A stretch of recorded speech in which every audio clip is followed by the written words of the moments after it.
বিএনপির চেয়ারপারসন ও সাবেক প্রধানমন্ত্রী খালেদা জিয়া আগামী মাসে দেশে ফিরতে পারেন বলে ইঙ্গিত দিয়েছেন বাংলাদেশ জামায়াতে ইসলামীর আমির ডক্টর শফিকুর রহমান।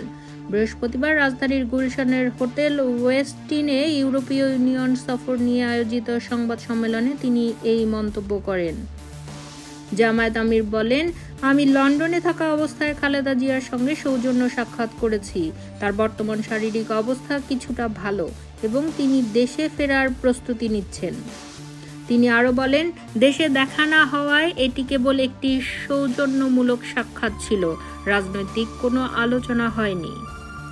উল্লেখ্য, চলতি বছরের 7 জানুয়ারি কাতারের আমিরের পাঠানো বিশেষ এয়ার অ্যাম্বুলেন্সে খালেদা জিয়া চিকিৎসার উদ্দেশ্যে লন্ডন যান।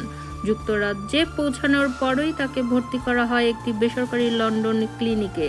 সেখানে 17 দিন চিকিৎসা শেষে বিএনপির ভারপ্রাপ্ত চেয়ারম্যান তারেক রহমানের বাসায় ওঠেন তিনি।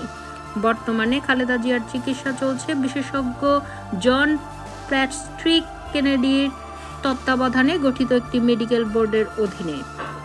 ৭৯ বছর বয়সে এই রাজনীতিক দীর্ঘদিন ধরে লিভার সিরোসিস, কিডনি জটিলতা, হৃদরোগ, ডায়াবেটিস ও আর্থ্রাইটিস সহ একাধিক শারীরিক সমস্যায় ভুগছেন।